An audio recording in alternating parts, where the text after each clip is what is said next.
To je za Winnipeg tednik, kot v televizijski.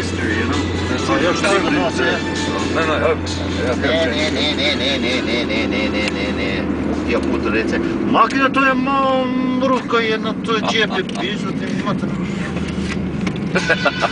Danas ja lala. Danas ti lala? Today I'm lala. Today you're... I know that he's telling. I know, I see you on the face, you know. Ja, videl sam, ja.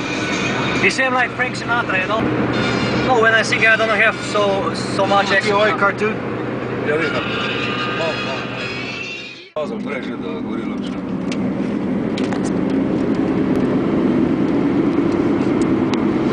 To je čisto sad možete kaži da ima puno za video.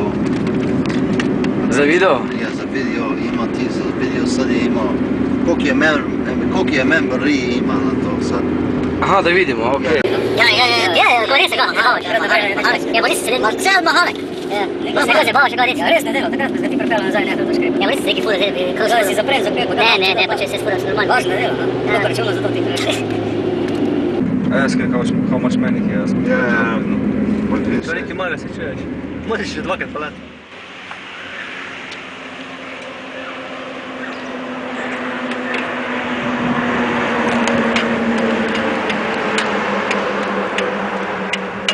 Okay, we will try now, just a minute. Probaj, ma neće trpiti, to je se na starter.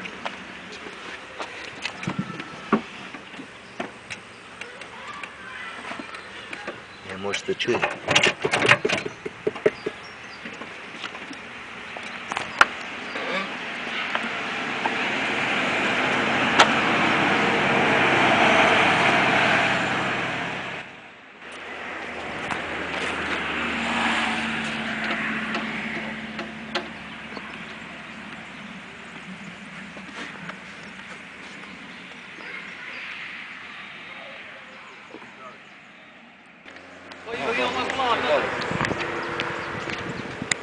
Kaj če gremo? Če ga malo plavat noter v jezero.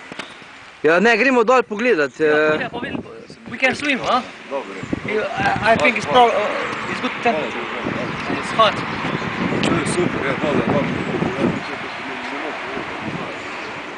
Okay. Hello, Major. This is the General speaking with my Lieutenant, Colonel Robbie, and Sergeant. Hey, Počakaj! This is Lieutenant Marcel and Colonel Robbie, and the filming right now is no other than Sergeant Evie, and we are going to see Socha River, okay. the Socha River. This is apparently was a major battlefront in the First World War. So as Evie is going to film, we're going to cut right now, but we're going to go see. Apparently over 100,000 people died in less than 24 hours here in this battlefront in World War I. So here we go, and I'll see you in a couple of minutes.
Nori, praci, nori. No.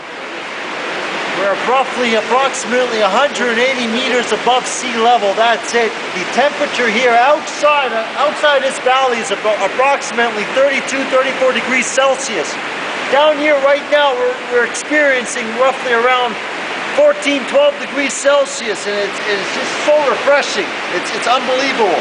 If you look at the water down below, you can see how clean it is. It is just beautifully clean. This is part of Triglav National Park, which is Slovenia's highest peak. And this is the river runoff from Slovenia's highest park. As you can see how steep it is, this is where the glaciers used to run by. And the water had drastically started to cut away at each level. And here we are, in the year 2006, it has gone to this level. It is so refreshing right now. It's unbelievable how cool it is right now. It's just, it is, kak se recimo to, tačno je. It is just beautiful right now. Unbelievable. The water temperature at this point of rain is roughly around 7 to 9 degrees Celsius. It's like air conditioning. This is unremarkable how cool it is right now. Just lovely.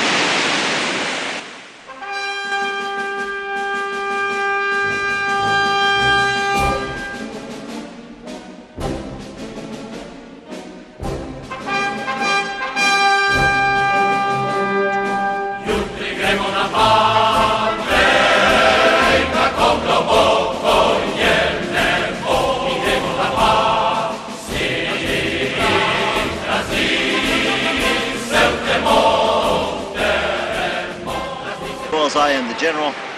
Sergeant Marcel is pushing us to go forward. That's why we have him with us. We have to go here. Here we met. That's the bridge.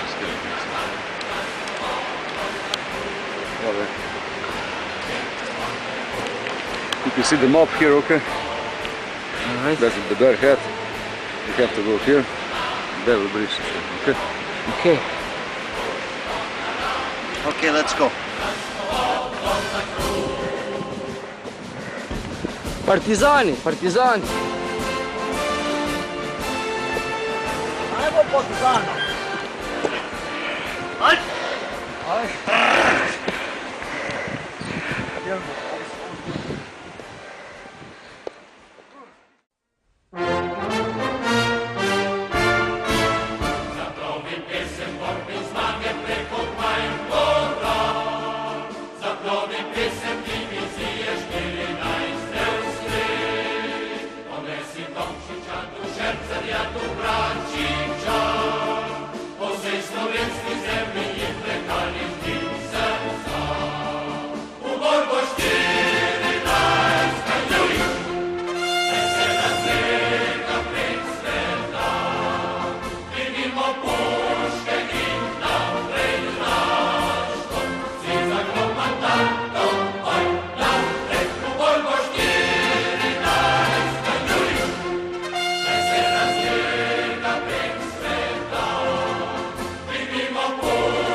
Po moje, da na 6, 7. Drugače Paška je ful za 4. Drugače dobro. In gore je tudi ta muzej na prostem. Obnovljeni bunkerji, tako da. Tlele v tej vasi Idrskoj, tlele ob cesti, no zaviješ zaliv Livki. Greš ti ver na livke, da pa to tako moraš čutiti poti nazaj. Ja, mislim, ni tako daleč, je pa taka bolj. To je pa zunija, kaj Ja. tam tam, mislim, bunker. Mislim, tle so neki bunkerji, hranjeni rovi, muzej na prosto gledati, da se gor tudi. Se malo zanima. Ja, ni uspet lik. Ja, pa koliko dni boste tlele?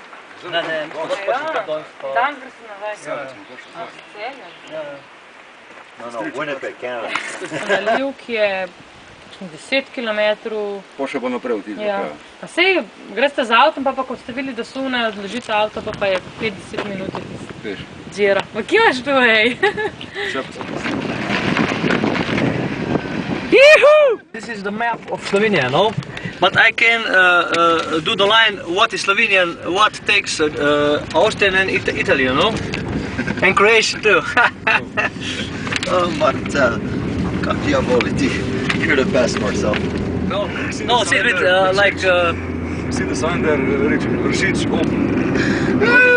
Fuck, that's hilarious. When I eat the chips, all the flips and my stomach is upset. Kako rečeš, da ti je slab malo? Slab, tako Sing, in sing. Little bit si, ja. Kaj si ti je slabo? Ne, ni, sam to je moji, pa malo čas ti prije. Still snow up there, you know? Neko, Ne, baš, ja. piješ za Filipsko je mast. Because you didn't see the sign there. It was written, on the sign was written, Ršič is open now. Meaning, The snow is almost gone, you know? holy So that's why. fuck. Tako je ručenje još Yeah, jedno just- snijegu. And I put on the John Travolta in Spain, Portugal. This is not the worst of it yet. Wait till August comes. Oh, look, we got 2 years. Every year we have stuff like the open. We can do it in Slovenia, it's very easy to mark this here, and that's more the easy stuff. Oh, I left the money inside the car.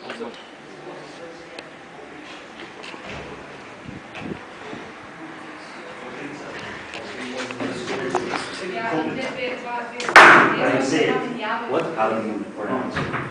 This is the city of Kobrit? This is the city of Kobrit, the World War I museum, as you can see behind me. These are the old gravestones from World War I. This is very ancient. This is dating back from the start of World War I, 1914 till 1918. This is the Eastern Front. Cousin just noticed it here. You still have barbed wire fastened to the gravestones. The gravestones at one point were actual the front lines.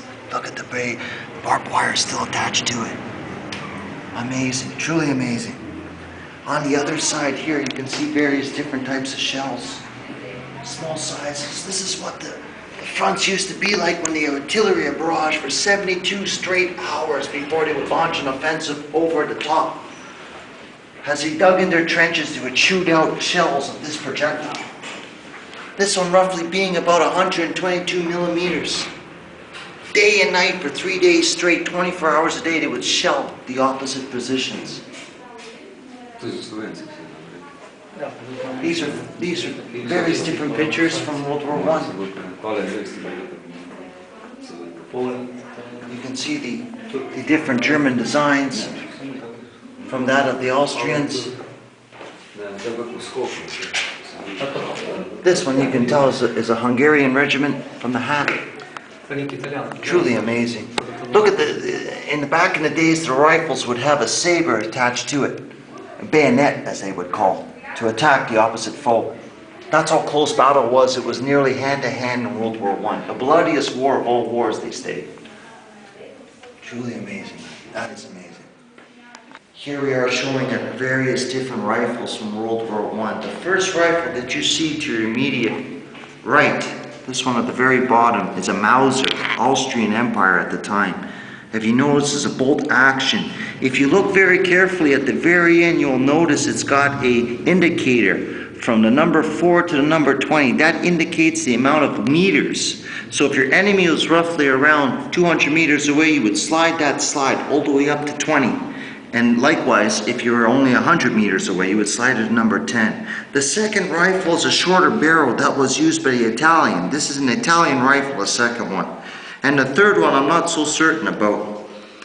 As you can notice though, these are single shot barrels. One shot is all you get. You would load one shot, shoot your opponent, reload one bullet inside, and shoot again. They were nothing like what we have today.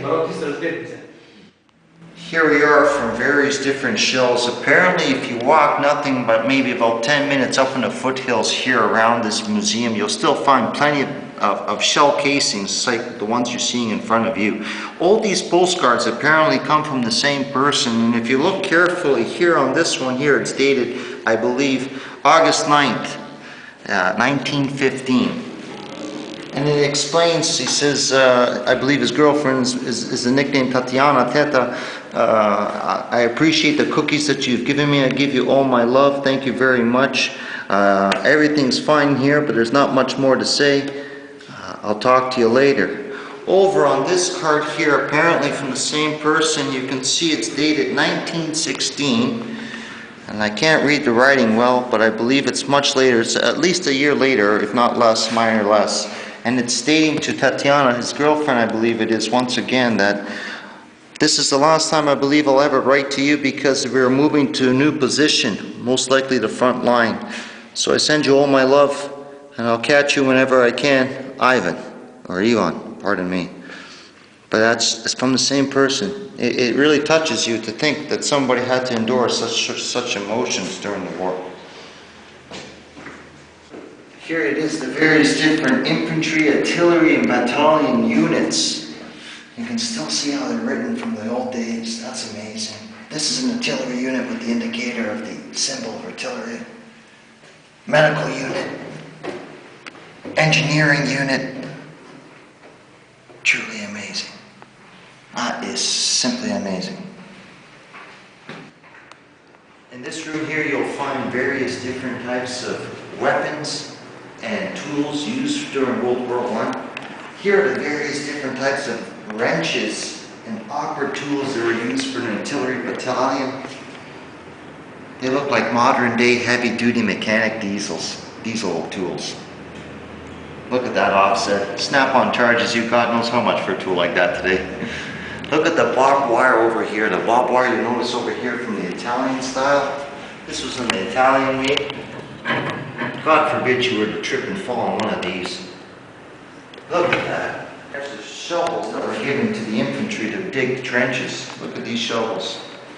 Pickaxes. You can tell this is a German pioneer shovel because the Germans are always thinking they make it much bigger than the other ones. And here is the various tools that were used by engineering units to set up barbed wire on the front lines. Look at those screw tools from World War I. The cameraman's going to show you over here, you have different types of shell casings. Look at that old sight.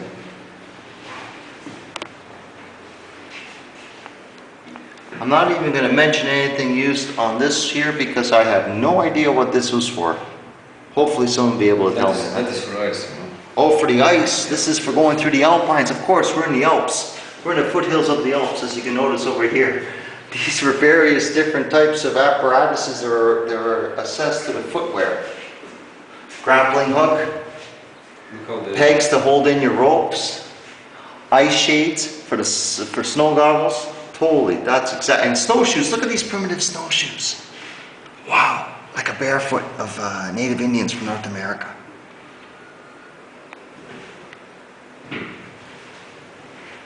Over here you have various different types of sights and binoculars used. This rather long one here is for machine gun and artillery. You can go in great distances. Compasses. Look how they have to wear guns in the mountains.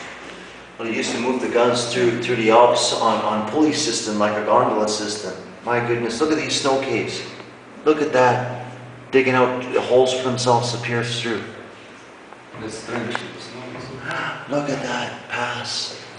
You can see what primitive weapon they use. Yes. Like in the Middle Age. Look at the primitive weapons still used. Mind you, these were all shiny, brand new. Horseshoes, bear traps. Yeah, for people, not for animals. No good, Yeah. no good. Okay. No doubt. Snags. 3 and 4 pound snags. Wow. Brass knuckles. They used this during World War I. And I thought gangsters in New York were the only ones to use that. Wow.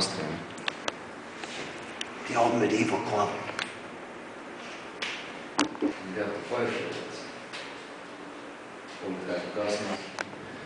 Here you have various different lanterns that were used during the First World War. They look like something that came out of the railroads of early America. This is a pneumatic hammer, for crying out loud. I wouldn't know offhand what they would use that for. Here you have various different types of canteens. Look at that.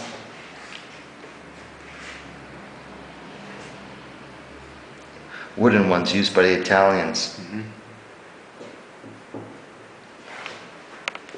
Over on the other side, I just wanted to show, if I can for a second, the morphine that was used. Medical supplies that were used. Here's ample amounts of morphine still preserved from World War I. Gosh, the old forceps that were used during the First World War, shaving iron, First World War trumpet.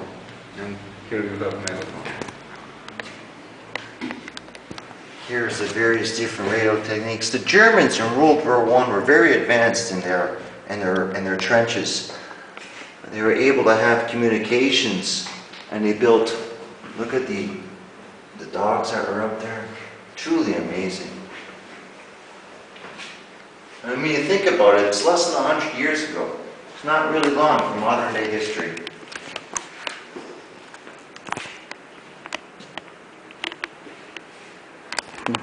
Italian boxers. Look at that. Italian boxers. Hercules. And albino. Look at that. Truly amazing. Oh, I wanted to show one last thing. The shell that you see a picture with me in earlier was a 420 millimeter shell. This is the gun that it went in,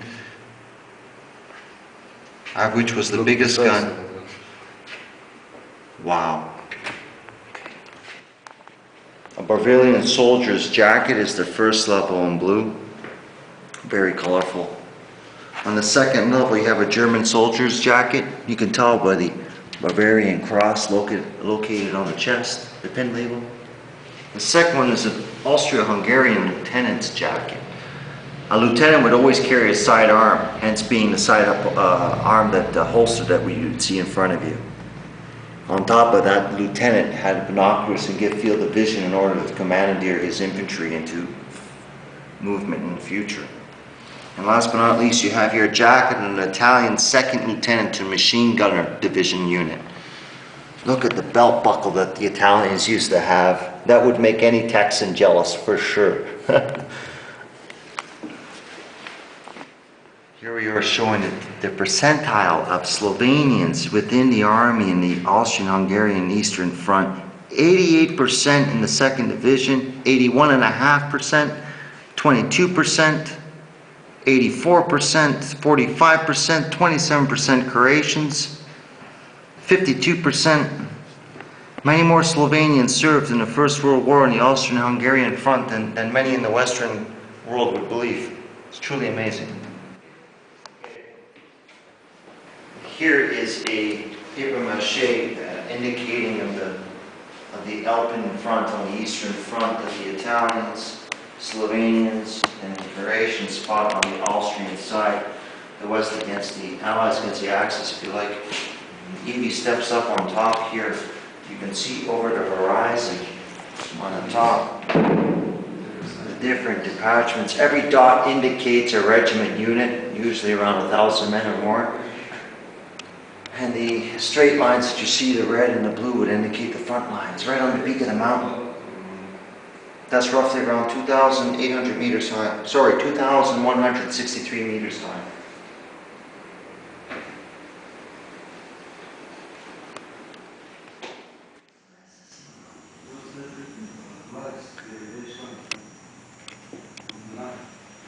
don't know. Is Deutschland. Deutschland, yeah, for Germany. Here we are, we just managed to stumble upon a World War II exhibit, which is by far my favorite knowledgeable one. On your far right here you have a uniform of the Yugoslavian Army Colonel uniform. And on your left, lo and behold, you have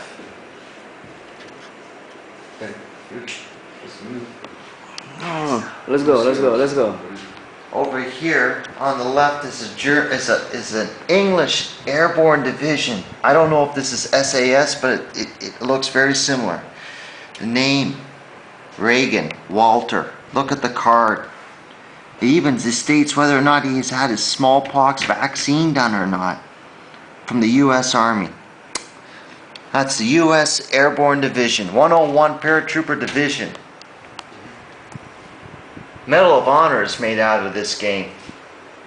That's an authentic United States Army Corp suit from World War II, Special Airborne Division, the 101, baby. Here, this has just brought a smile to my face. This is an authentic SS officer gear. You can notice from the SS Shocks Troop symbol on the left collar and the right collar. Notice the pin you'll notice on the hat of the skull and bones.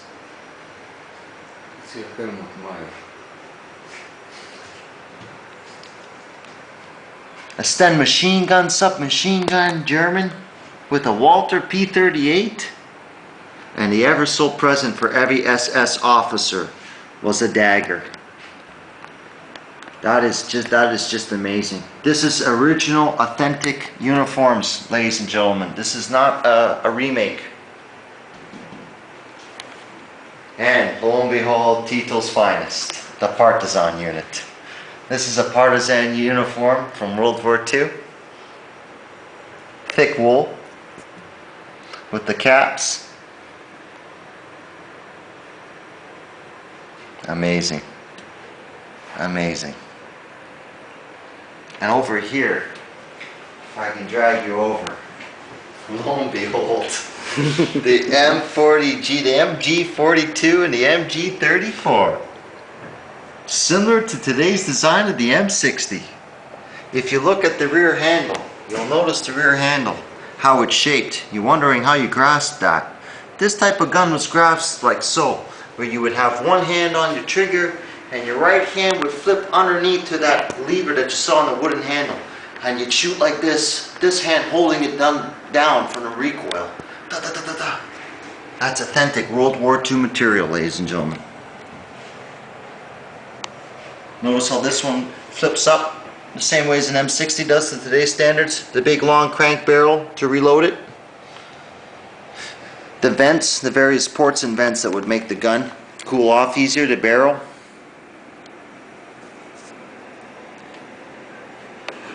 And over on your right side, ladies and gentlemen, lo and behold, I can't imagine actually even seeing these once live in my life. The M130-06 carbide of the U.S. Army, followed by the U.S. Genuine Corporation of the Bridgeport, Connecticut, USA Thompson submachine gun. There it is. To all my American friends, there it is in person. Wow. I'm like a child in a candy store right now. Excellent, simply excellent.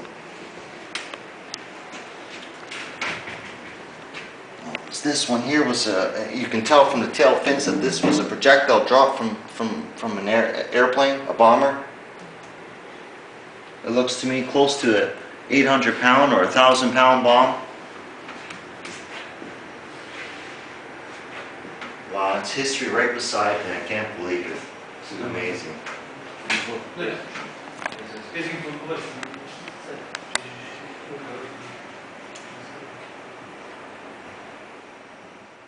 Okay. Dwight E. Eisenhower himself was here in Slovenia and Koprivnica during World War II. On the 16th of October 1946, after the war, he came to visit the area. And if you look on the right of that, Evie, my beautiful cameraman, will straight to you. There he is, no other than General Marshal Tito.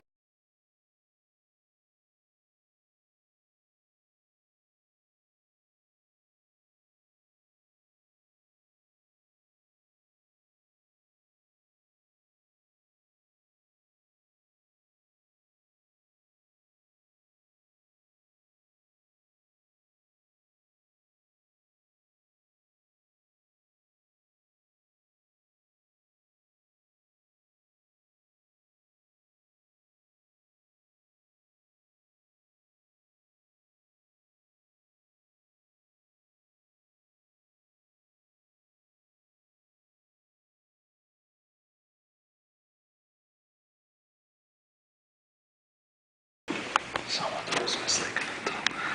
9mm to this day still looks the same. You can talk about it. Yeah. It wasn't anything serious.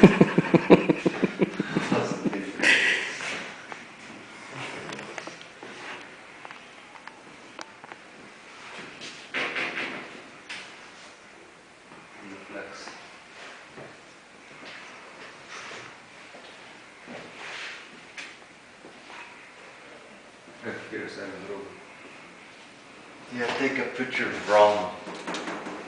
He was fighting heroes. Yeah. I never knew he fought in World War I. Yeah, he was. Shit. Hitler too. Yeah, Hitler I knew, but not Rommel. Rommel was already a general, first lieutenant. First lieutenant. Smart man he was. These are World War I hand grenades. Look at them, for crying out loud. Look at this Austrian hand grenade made out of a wire that you would somehow fling. It would loop towards your enemy. Right down to large sticks. Rifles launched grenades that would stick into the barrel of a gun. Hand grenades. Little round bombers from World War I.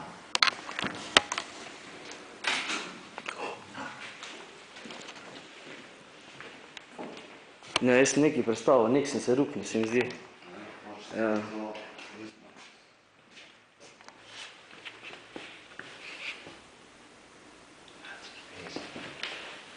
Look at those projectiles. Look at this one. This is Kavak. It's bunker.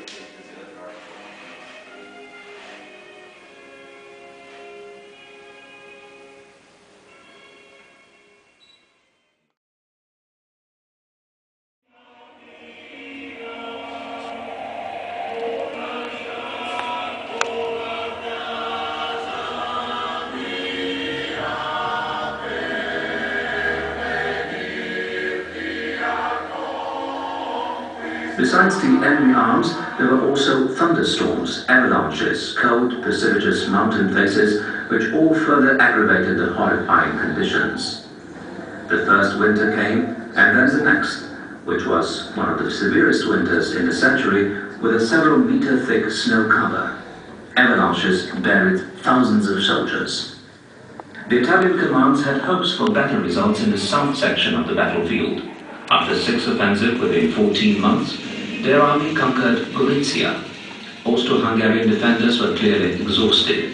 In addition, in 1917, their daily life was made even worse by the lack of supplies and the resulting hunger.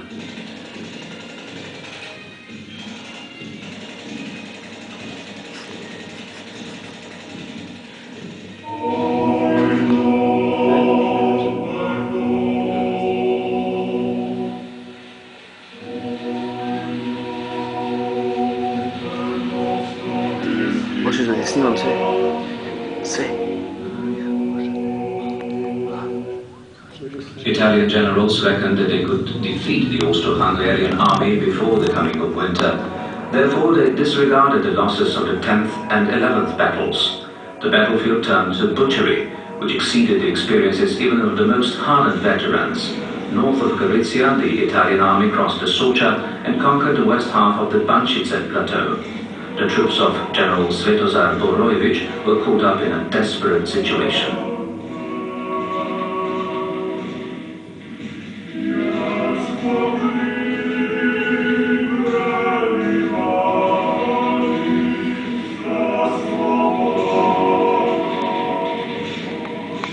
The Austro-Hungarian command attempted to and did find a solution to the critical situation, going already to Rome the next day and ended with the defeat of their defenders. The Edelweiss. This is for you back in Winnipeg. This is Slovenian writing to the homeland in World War I, buddy. This is for you, Cousin Darko.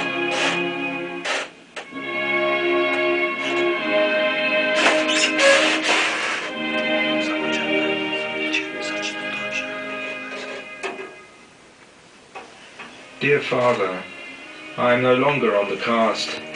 As I've already written to Mum, I was at the rear of the front by the lower part of the Isonzo, only for a short time of 10 days. I've been in the upper Isonzo Valley for almost a whole month now, on that famous highland which we conquered during the latest offensive. Our unit proved very brave in combat.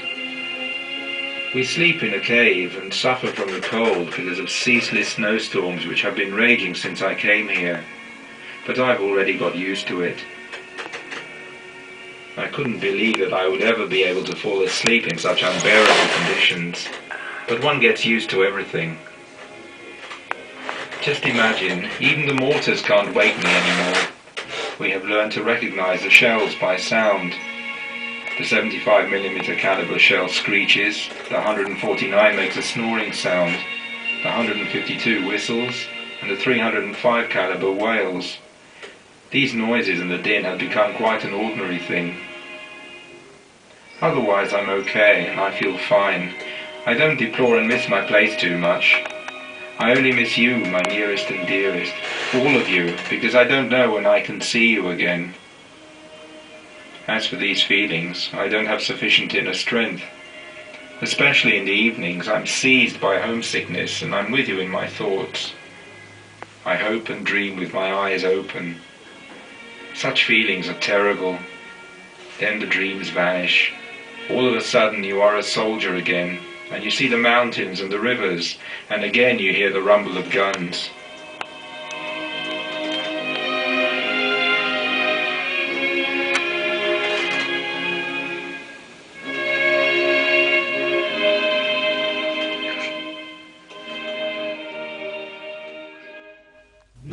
Puške smo zgrabili in gozdove zdomašli, ko sovražnik naš je hotel, da bi sužnji bili mi.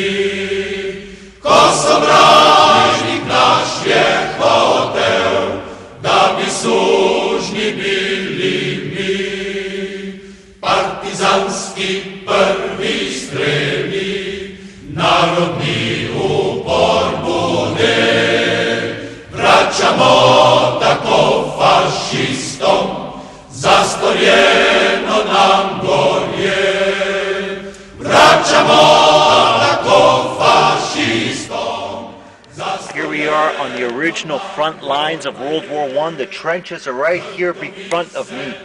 You can see the replica of the sandbags and the shilohs out of nail.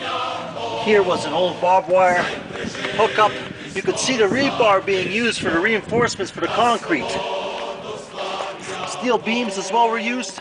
Look at that. This is on the Italian side apparently. We're right on the border of Italy and Slovenia. And we will now go inside to show you. Ricardos, this. Hold on. Ooh, yeah, but. Filming or video or? Video. Oh, we're on video now. We're going down below. God knows where the hell we're going. Oh my God. Oh, you need a flashlight in here. Video lighter. bitch inside here. This is the actual tunnel of World War I. I'm walking where my ancestors and hundreds of thousands of troops have died walked through these walls. This is truly amazing. This is history as we speak. Yeah. We're roughly around 3,000 meters above sea level right now.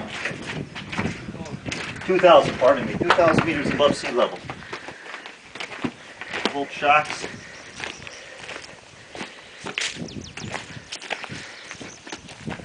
This is just the front lines. You can see the trenches down below.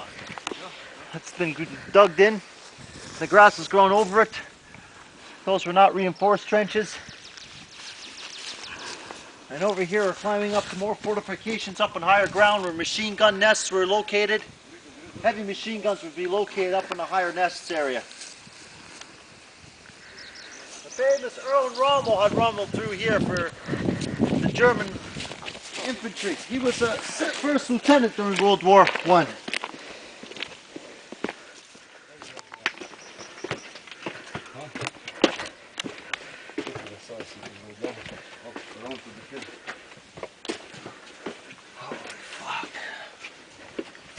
As you can see here, going straight down.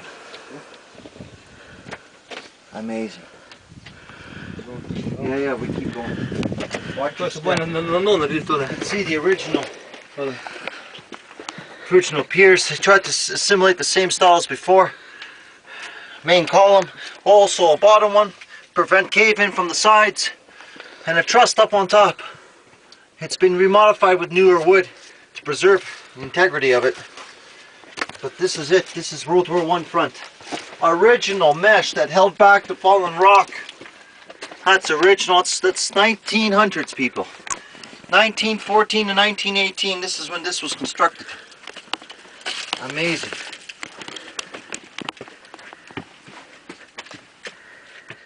These trenches run for miles upon kilometers upon kilometers.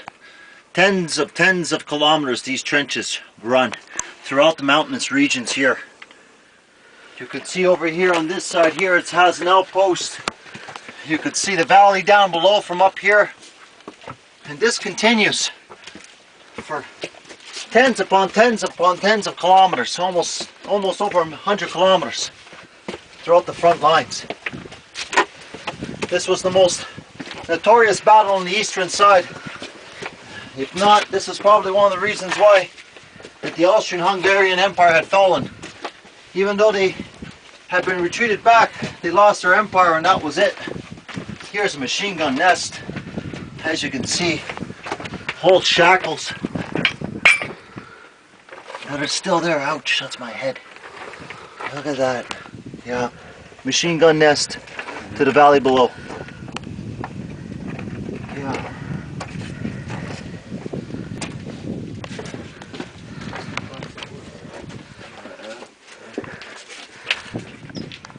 On to the left side of us is Slovenia, and on prior this side here on the left of me now is Italy. So we're right on the border line. It's just over this ridge here, and that's considered Italy. On the Slovenian side, if you look very closely over there in the last peak, you'll notice one last mobile cell phone tower on the highest point there. And on the left of that point will be Italy. The temperature up here is much more colder than it is back on at the main ground, which is roughly around 800-700 meters above ground, above sea level. It's around 32 degrees Celsius. Up here I'm experiencing currently around 18, maybe 20 degrees Celsius. So a good 12 to 14 degrees shift in degrees from the lowland. I'm out of breath as we walked up the high pace. Alright. And here, as you can see, it's probably an original shell hole from an artillery round. Here at one point or another landed an artillery round. This is what's left. An original shell hole. Alright. Oh, sorry.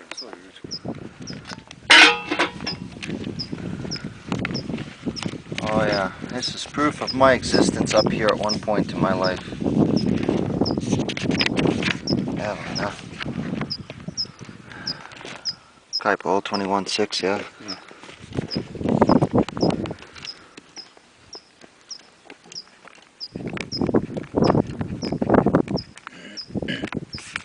Kaipo, kraj Brinja City? Ja, Kanada, Winnipeg.